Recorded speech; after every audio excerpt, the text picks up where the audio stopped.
السلام علیکم ورحمۃ اللہ۔ انسانی جسم کو کیلشیم کی ضرورت، کیلشیم کو جب ہم ڈسکس کرتے ہیں تو یہ چھوٹے بچوں میں چونکہ ان کی نشو و نما ہو رہی ہوتی ہے، ہڈیوں کی نشو و نما اور دانتوں کی نشو و نما کے زمانے میں چھوٹے بچوں کو دودھ بہت ہی اہمیت کا حامل ہے، اور دودھ جو ہے کیلشیم سے بھرپور ہوتا ہے۔ اسی طرح سے ہم جب جو حاملہ اور دودھ پلانے والی جو ماں ہے اس کو اپنے جسم کے لیے بھی کیلشیم کی ضرورت ہے، اور جو بچہ جو ایمبریو جو کی شکل میں جو ماں کے ہاں جو بچہ ہے وہ اس کو بھی کیلشیم کی ضرورت ہوتی ہے، اور اس طریقے سے ماں اور بچہ دونوں کے لیے کیلشیم بہت اہمیت کا حامل ہے۔ اس کو پورا کرنا ہوتا ہے، ماں نے اس کو پورا کرنا ہوتا ہے، اور ماں اگر کیلشیم کے سورسز لے گی تو وہ بچے کو بھی پورے ہوں گے۔ تو اس طریقے سے ماہرین غذا نے جو دودھ پر بہت زیادہ فوکس کیا، اور خصوصی طور پر جو مقدار اس کی تحریر کی ہے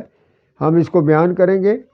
مثلاً 1 سے 9 سال کے بچے کے لیے جو ہے وہ 3 گلاس جو میڈیم گلاس ہیں وہ تجویز کیے جاتے ہیں، اور 9 سال سے 12 سال کے بچوں کے لیے 4 گلاس جو ہیں وہ تجویز کیے جاتے ہیں سارے یومیہ میں، اور نوجوانوں کے لیے 2 گلاس، اور جو ماں بچے والی دودھ پلانے والی ماں ہے اس کے لیے بھی 4 گلاس جو ہے وہ ان کا تجویز کیے گئے ہیں۔ اور یاد رہے کہ دودھ کے علاوہ بھی کیلشیم کے بہت سارے ذرائع موجود ہیں، ہم ان کو علیحدہ بیان کریں گے، اور اگر جو کیلشیم کی کمی سے پیدا ہونے والی جو بیماری جو ہے یہ عموماً بچوں میں، ہم یہاں پہ بیماری کو صرف ایک انٹروڈکشنی طور پر بیان کرنے جا رہے ہیں تاکہ یہ احساس ہو سکے کہ بھی ان بچوں میں جو بچے بالکل چھوٹی عمر میں رکٹس کا شکار ہو جاتے ہیں، یعنی کہ ہڈیاں جوڑ جو ہیں ٹیڑھے پن کا شکار ہو جاتی ہیں، سینے کی ہڈیاں کبڑا پن اور ٹانگیں جو ہیں وہ بیکار، اس طریقے سے وہ ان کی ہڈیاں جلدی ٹوٹ جاتی ہیں، اور ایسے کیسز بھی دیکھے ہیں کہ جن کی ہڈیاں ٹوٹ گئی بچہ گرنے کے بعد تو وہ دوسرے لوگوں پہ الزام لگاتے ہیں لوگ کہ جی ان کے بچے نے جو ہے نا دھکا دیا اس لیے اس کی ہڈی ٹوٹی، لیکن ایسا نہیں ہوتا۔ بیسیکلی آپ نے اس بچے کا چیک اپ ضرور کروا کے اس کی جو کیلشیم کی ریشو ہے اس کو چیک اپ کروا کے پورا کرنے کی کوشش میں عملی اقدامات کرنے چاہیے۔ تو اسی طریقے سے جو بیماری میں اس حالت میں جب وہ کیلشیم کی کمی کا شکار ہوتے ہیں تو وٹامن ڈی جو ہے ان کے لیے بھی بہت ضروری ہے، کیونکہ دودھ اور جب کیلشیم جو ہے اس کی ایبزارپشن ریٹ جو ہے اس کو بڑھانے کے لیے جو ہے وہ وٹامن ڈی 3 ری ایبزارپشن ریٹ بھی وٹامن ڈی 3 سے بڑھتا ہے، تو اس کے لیے ہڈیاں جو ہے وہ ٹیڑھی ہو کر متاثر ہو جاتی ہیں، اور ایرو ٹائپ اس میں کنڈیشن ہو جاتی ہے،